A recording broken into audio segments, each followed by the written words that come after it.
Badalaro, and on this episode of Who in the Hub, we'll be looking at youth leaders from the Hyde Square Task Force in Jamaica Plain. Carl Setterlund visited the program to learn more. Carl, tell us a little bit about this youth program. Well, Katie, this is a really inspiring group of teenagers who volunteer several days a week. In terms of the program itself, its intention is to teach these young adults skills that will help them succeed later on in life. And Carl, what's motivating these teenagers to get involved in their community? Obviously, these kids are interested in bettering themselves, but my takeaway was that they also genuinely care about their community. Can you give us an example of some of the programs the kids are involved with? One of our guests is a high school junior named Jessica Pena, who teaches a dance class named Ritmo and Acción. Through this, she's helping younger kids learn how to work as a group, while Jessica herself has become empowered by the experience, and now she feels more comfortable taking charge as a leader. Thanks, Carl. Let's go on location in Jamaica Plain to see the Hyde Square Task Force in action. This is Who in the Hub. I'm Carl Setterlund, and we're here today with Jessica Pena from the Hyde Square Task Force. Jessica, I understand you've been involved in this since first grade. Could you talk about your current involvement and what you're doing now with the Hyde Square Task Force? All right, so I started off as a part of the after-school program at the John F. Kennedy Elementary School. That was when I was a first grader. I was a part of the Learn Through Dance after-school program, and then I moved on to middle school. And my coordinator now, she was my dance teacher in the Curly K-8. And I then had the opportunity to become a part of the Ritmo and Acción dance group, which is what I'm in now. Jessica, I understand when you first started, you weren't even sure if you really liked dance, and now you teach a class for a group called Ritmo and Acción. Could you talk about that class and what made you start to enjoy dance so much? I teach a community education class on Tuesdays, and I teach a group of kids from the age of 6 to 18. And I basically teach them an Afro Lion dance. The format of the class would be a warm-up, a stretch, and then I would review from the last class. I would teach new choreography, and then I would move on and just start practicing. It's something that I did not like to do as a student, but now that I'm a lead teacher, I enjoy doing it much more because I feel that I was once one of those kids and I was in their shoes. And so it's much more enjoyable for me now to see them grow as both students and as individuals. And I heard you guys had a performance this past Wednesday. Could you talk about that and what that was like for you and how it went? So the Hyde Square Task Force has events that are called Summer Nights Out, which take place right in front of the Blessed Sacrament Church in Jamaica Plain. We do that every Wednesday, and my Ritmo and Acción, it was the first Summer Nights Out, so we had a whole bunch of performers come in. My group performed, so I performed twice that day. It was cool. We had dance competitions, and it was pretty surprising to see how much people that don't dance on a daily basis go on the dance floor and win pretty cool prizes. Yeah, and you also teach your twin sisters, right? Can you talk about what that's been like? Yeah, they're part of the community education class. They go in on Tuesdays, which is pretty weird because it's I'm teaching my little sisters, and when I'm at home, they're like, well, yeah, she's my dance teacher, but it's cool because I get to see them not from a sister perspective, but from a teacher to student perspective.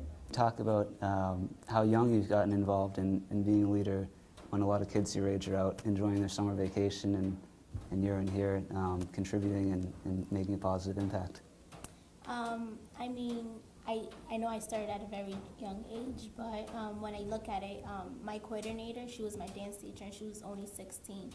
So that's basically what inspired me. I seen her and I said, she's very young and she's doing so much. So I think that's something I can possibly do in the future, and that's exactly what I did. Yeah. Could you talk about any mentors that you've had here and what they've helped you with, what they've meant to you during the years you've been involved here? So I've had 2 mentors so far during the programming, and they basically have moved me through the college process, the application, time management, drugs and alcohol. So they've been there to tell me, right from wrong, and they've also been there to just as sort of like a friend. So if anything, I can text them, ask them questions, and that's something that it's I really appreciate it because it's something that they're teaching me at a very young age. So when I finally get to college, for example, I won't be able to I won't make mistakes, and I'll be able to. And what do you think the task force itself right now means to the community from your perspective, what you've seen being involved? The Hyde Square Task Force is a very diverse place. We have a lot of people from the community come in to get dance classes, music lessons, and we just, since we host the Summer Nights Out events, we have the whole community come out and just enjoy these events. Jessica, how have you changed, if at all, from the time that you've started here? How have you grown as a person, and what have been some of the biggest takeaways from this experience? I started off as a very shy, timid, quiet, not wanting to do anything, hating dance person, I guess you can call it. And now I enjoy dance. I like to talk a lot. I'm very talkative. I like to lead things. I like to lead activities. Like I said, I'm a lead teacher in a dance class, and that's something that I have taken away. Jessica, thank you for taking the time to talk with us, and it's really been a fascinating time hearing about your story and about the Hyde Square Task Force. All right. Christian, what impact do you think teenagers like yourself can have in terms of being role models in the community? Well, the impact is that once you're a role model and you have like a positive mind and everything, you could let other youth know that there is still hope in this world, that you could make into this world with this community center or not. You could still make it with just a little hope inside of your mind, and that's all. Yeah. Have you done any projects with Jessica, and can you talk about her, what you see from her as a member of this? Yes. When I was the rookie runner, we actually did this 5K. We ran around the neighborhood, and it was pretty amazing. Everyone was looking at us. We had bright colored shirts on, and everyone was asking us, "Why are you running? What is this?" And we just said it was a 5K. We're trying to change up the community. We're trying to let everyone know that there's still hope around us and youth. And are you involved at all in Ritmo and Acción, or is any other projects? Yes, I was. I just started in Ritmo. Actually a few weeks ago. We had an event last week. It was Summer Nights Out, but I was not dancing at all because I'm actually learning how to dance. From what you've seen of Ritmo, what impact has it had, and what can it do in terms of being positive for the kids involved? Well, with Ritmo, they push you a lot. It's just a positive thing to do. Dancing is like, you do it with your heart, not with your mind. You have to feel and not just move it. And it's just a positive thing just to dance at any moment. Can you talk about the things you're involved in and what your role is here at Hyde Square Task Force? Well, at this point right now, I am in a Ritmo class right now, and I'm still learning how to dance. I'm learning bachata, salsa, merengue, and while I'm learning it, my coordinator, Jasmine, will see if I'm ready to do a performance in the stage and see if I'm ready or not. And after that, she will see if I could teach kids or adults. And once I'm ready, she will say, "You could do this," and I believe in you. From your experience interacting with the mentors, has that made you want to stay involved or even increase your role here?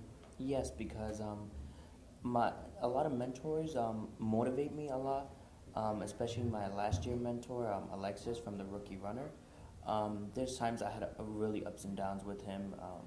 There's times I told him that I really didn't want to be here at all. I was a shy type, and he kept telling me, push yourself. I was exactly like you when I was your age, and just keep pushing yourself. So I pushed myself, and I want to become another role model just like them. How important do you think this is going to be for JP in the future as part of the community? Well, if you're a youth that wants to change your mind and want your future to be better, this JP could change in an instant, in a second, if the youth want to come here and wants to change their mind and their hearts. Well, Christian, thanks for taking a few minutes to talk with us.